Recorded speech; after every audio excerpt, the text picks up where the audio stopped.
Hello everyone and teacher for your question.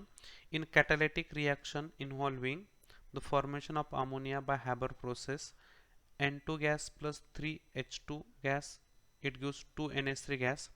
The rate of disappearance of NH3 was measured 2.5 into 10 raised to minus 4 mole per liter per second. The rate of disappearance of H2 will be, तो यहाँ पे ammonia का formation दिया है और ammonia का formation के दौरान यहाँ पे हमें जो भी अमोनिया फॉर्म हो रहा है उसका अपीयरेंस का रेट दिया है और हाइड्रोजन जो है डिकम्पोज हो रहा है उसका डिसअपीयरेंस का रेट पूछा है। तो जो अमोनिया का अपीयरेंस का रेट दिया है इसलिए यहाँ पे प्लस साइन लगाएं। तो अपीयरेंस का रेट दिया है change in concentration of ammonia by change in time is equal to 2.5 into 10⁻⁻⁴ mole per litre पर सेकंड।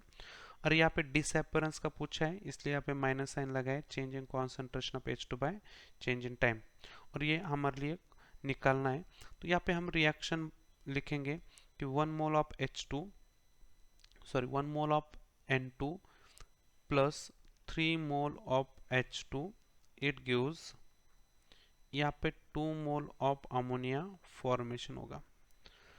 तो यहाँ पे हम एवरेज रेट की बात करते हैं या रेट ऑफ रिएक्शन की बात करते हैं। रेट ऑफ रिएक्शन, तो रेट ऑफ रिएक्शन क्या हो जाएगा यहाँ पे minus change in concentration of N2 by change in time is equal to, इसकी स्टोइचोमेट्री है 3 तो 1/3 हो जाएगा minus change in concentration of H2 by change in time is equal to, यहाँ पे उसकी स्टोइचोमेट्री डिवाइड हो जाएगी plus change in concentration of NH3 by change in time. तो यहाँ पे हमने एवरेज रेट लिखा और एवरेज रेट तीनों का सेम ही रहेगा इसलिए यहाँ पे स्टोइचोमेट्री डिवाइड की क्योंकि एवरेज रेट 1 मोल के पीछे होता है। तो यहाँ पे हमें निकालना है कि डिसअपीयरेंस H2 का डिसअपीयरेंस निकालना है, मतलब हमें ये वाली टर्म को निकालना है, ये वाली टर्म को निकालना है हमें। तो इसको हमें कैलकुलेट करना है। तो हमें दिया क्या है अमोनिया, मतलब ये वाली टर्म हमें दी है, ये वाली टर्म हमें दी है,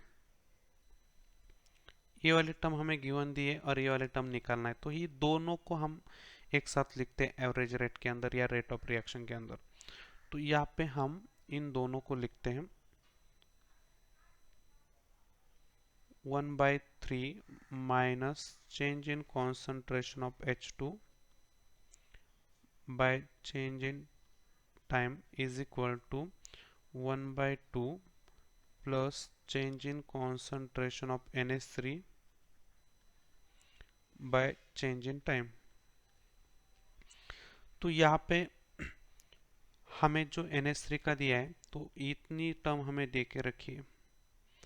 तो यहाँ पे फॉर्मेशन की टर्म हमें दे के रखी है तो यहाँ पे हम ऐसा लिखेंगे तो 1/2 और ये टर्म हमें गिवन दिया है 2.5 इंटू 10⁻⁻⁴। तो यहाँ पे ये कैलकुलेशन कुछ इस तरह से हो जाएगा। तो इसको हम ऐसा ही रखते हैं।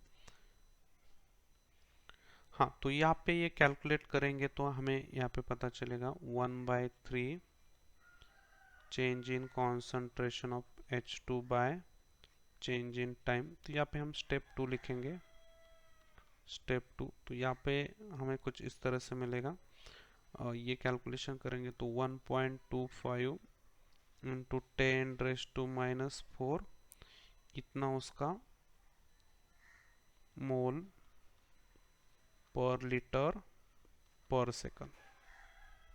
तो यहाँ पे हमें हाइड्रोजन का डिसअपीयरेंस निकालना है तो ये 3 यहाँ पे मल्टीप्लाई हो जाएगा। तो यहाँ पे मैं लिखता हूँ change in concentration of H2 by change in time is equal to 3 into 1.25 into 10⁻⁻⁴ इतना मोल पर लीटर पर सेकंड।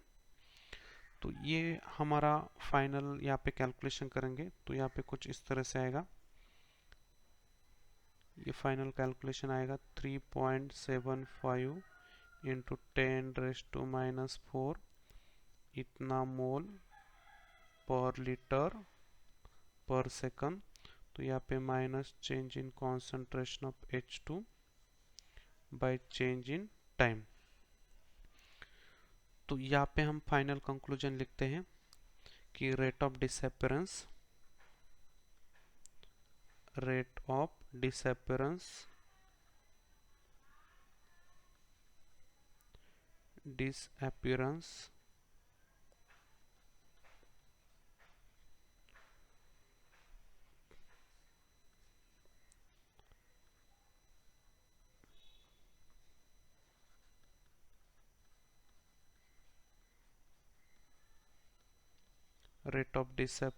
of H2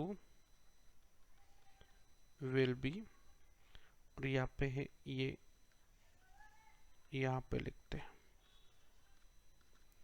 तो ये हो जाएगा 3.75 इंटू 10⁻⁴ इतना मोल 1 लीटर के पीछे 1 सेकंड के पीछे। तो यहाँ पे कौन सा ऑप्शन दिख रहा है? Option number 3 is correct answer. I have understand the explanation. Thank you.